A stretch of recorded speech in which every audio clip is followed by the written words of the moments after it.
Olá, queridos alunos, queridas alunas, sejam bem-vindas todas as pessoas que vão assistir esta aula. Hoje é a nossa quarta aula e nós vamos conversar sobre conto. Eu peço que vocês tenham uma atenção especial a todas as informações que serão apresentadas, porque nós vamos ter uma apresentação no dia 12 de março sobre o conto de Guimarães Rosa, A Terceira Margem do Rio. E por se tratar de um conto, tudo que vai ser apresentado aqui na aula de hoje são informações para que vocês atribuam sentido ao conto que vocês vão apresentar. Relembrando que vocês farão essa apresentação por meio de uma pesquisa que vocês podem fazer por meio de qualquer IA, chat GPT, qualquer inteligência artificial. Vocês vão procurar duas análises e vocês podem escolher procurar mais, mas vocês vão escolher duas e vão enviar para o meu e-mail todas essas informações e orientações, critérios, tudo isso vai ser enviado para vocês saberem como vocês farão. Estou aqui só relembrando aquilo que eu falei naquela primeira aula do nosso primeiro encontro. Então, no dia 12, nós teremos um Meet ao vivo sobre o conto de Guimarães Rosa, A Terceira Margem do Rio. Desta aula, vocês terão atividade que vai valer meio ponto, que vai estar na rota, mas no dia 12, a nossa apresentação vai valer 1 ponto. Então, fiquem bastante atentos às informações da aula de hoje. Peço licença para vocês para poder compartilhar o material.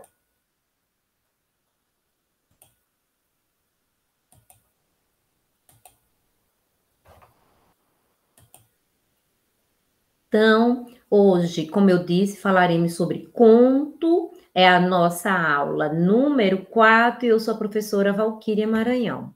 O conto. Como acontece com outros gêneros narrativos, conceituar o conto não é tarefa fácil, mesmo porque os gêneros literários são históricos, portanto, transitórios e vinculados a vicissitudes do momento sócio-histórico em que são produzidos.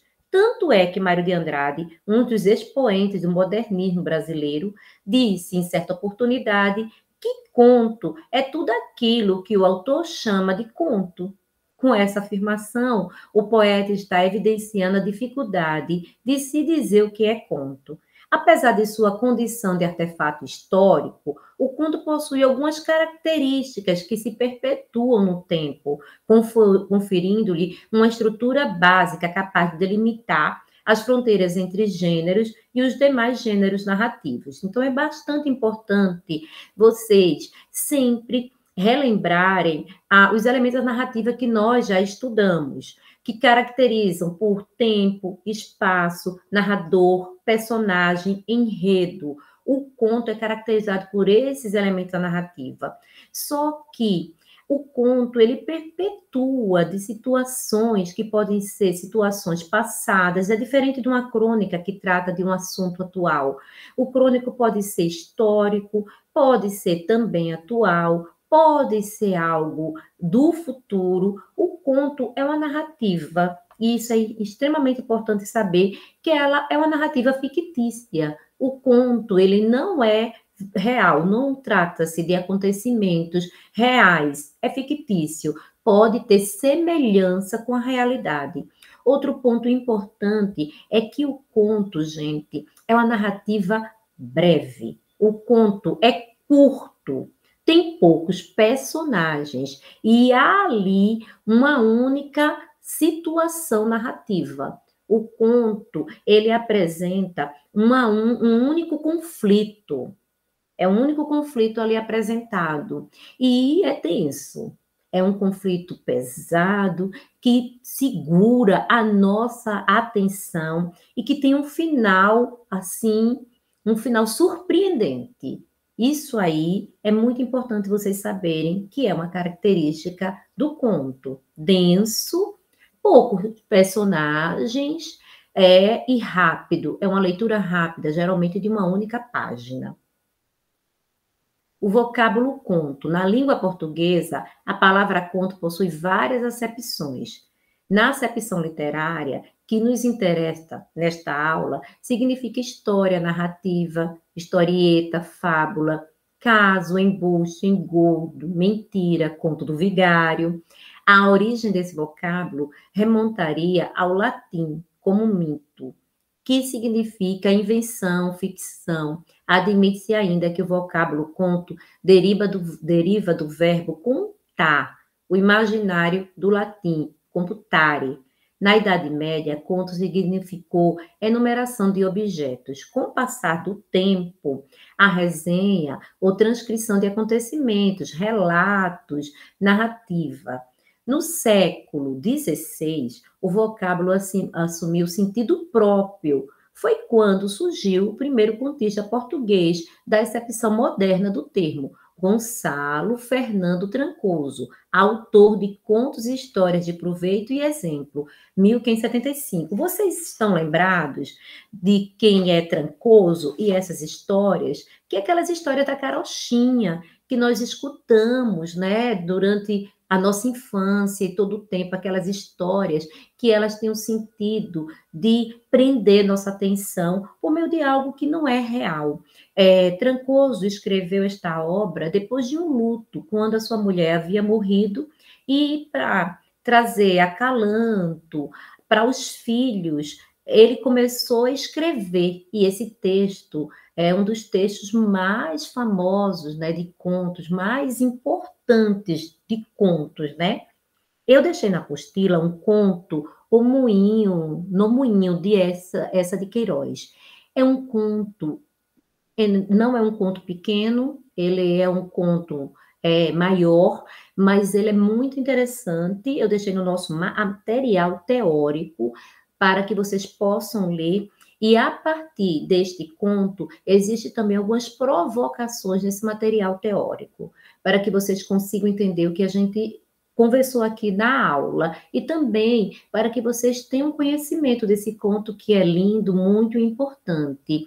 E na atividade, eu pedi para que vocês procurassem um conto, deixei vocês livres. Ali eu sugeri que vocês conto de Machado e de Clarice Lispector. Os contos de Machado de Assis são maravilhosos, e de Clarice também.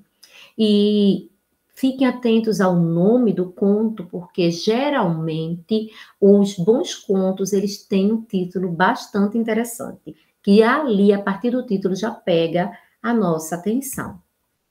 No século XVIII, o conto se confundiu com a novela e o romance, por causa das ambiguidades decorrentes da polissemia do vocábulo. E, mesmo quando se referia ao conto literário, guardava um sentido pejorativo, que avançou até meados do século XIX. Durante o movimento romântico, a palavra conto era empregada no sentido de narrativa popular, fantástica e verossímil, aquilo que não está de acordo com a realidade. Aspectos históricos do conto. A história do conto mergulha suas raízes em um passado remoto e difícil de precisar. Sua prática é tão antiga que nos permite imaginá-lo contemporâneo ou precursor das primeiras manifestações literárias de caráter narrativo. Algumas teorias tentaram explicar a gênese do conto, a indo-europeia ou a mítica, a etnográfica, a ritualista ou marxista, e vamos conhecer então cada uma delas? Então, a teoria indo-europeia ou mítica dos irmãos Grimm, aqui são os contos dos irmãos Grimm, os contos de fada, como Branca de Neve e os Sete Anões, Chapeuzinho Vermelho. Segundo essa teoria, a origem do conto deve ser buscada pelos mitos arianos que circularam na pré-história da Índia, tido como nascedouro do povo indo-europeu. A teoria etnográfica de Andrew Land, de acordo com essa teoria, o conto, além de ser uma forma anterior aos mitos, teria nascido ao mesmo tempo em várias culturas geograficamente afastadas. Já a teoria ruralista de Paul Santi, conforme essa teoria, os personagens dos contos decorrem da lembrança de personagens cerimoniais de ritos populares esquecidos. Já a teoria marxista de Vladimir Prop, segundo essa teoria, o conto maravilhoso é a superestrutura de sua análise, e a sua análise permite reconhecer sinais dos modos de produção e dos regimes políticos que assistiram ao seu aparecimento. Todas essas teorias são relativamente incompletas, insatisfatórias e vêm sendo substituídas por uma visão mais flexível. De acordo com essa visão, as raízes históricas do conto são um conjunto de pequenas raízes e no seu universo ramifica-se uma infinidade de tradições heterogêneas. Uma vez que foi adaptado por muitos autores nos séculos XVI e XVII, como Cervantes e Voltaire, o conto é considerado como um tipo de narrativa tradicional. Na atualidade, vem adquirindo características diferentes, como deixar de lado a intenção moralizante e adotar o fantástico ou psicológico na elaboração do enredo. A característica fundamental do conto é a unidade de ação. Dela deriva as demais unidades de espaço, unidade de ação, unidade de tempo, número reduzido de personagens, diálogo dominante, descrição breve ou inexistente, narração tendente à brevidade e à dissertação. Entretanto, a dissertação fez presente até o século XIX, mas tende a anular-se na sua modernidade. Por isso, não podemos nos esquecer de que, no ângulo dramático, o conto é unívoco, ou seja, de uma única informação. E univalente, constitui uma unidade dramática, uma célula dramática, uma vez que gravita ao seu redor um só conflito, um só drama, uma só ação. Maçô de Moisés, 2001. A boa compreensão da unidade dramática que identifica o conto exige que se leve em conta que seus ingredientes convergem para o mesmo ponto.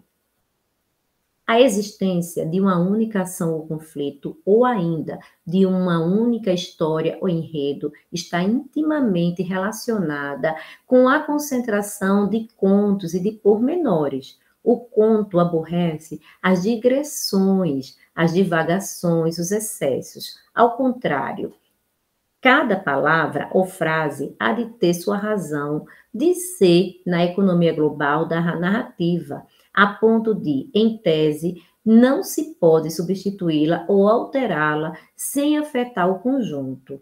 Para tanto, os ingredientes narrativos galvanizam-se numa única direção, ou seja, em torno de um único drama ou ação. Maçô de Moisés, 2001, página 41. Essas informações aqui são bastante interessantes, porque por meio delas nós temos acesso a todos esses elementos que caracterizam, essas informações que caracterizam o conto. Isso aqui é bastante importante para vocês compreenderem e terem acesso ao ler um conto, encontrar esses elementos nele.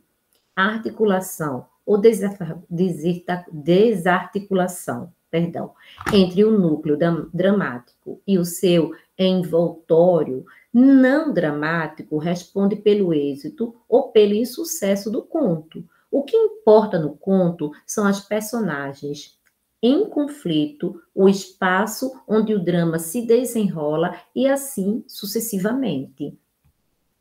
O conto, de acordo com o predomínio de um dos elementos estruturais, pode ser classificado em conto de ação, conto de personagem, conto de cenário ou atmosfera, conto de ideia e conto de emoção, geralmente mesclado ao de ideia. Conto de ação.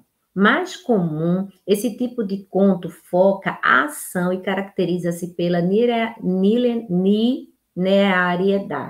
linearidade, gente.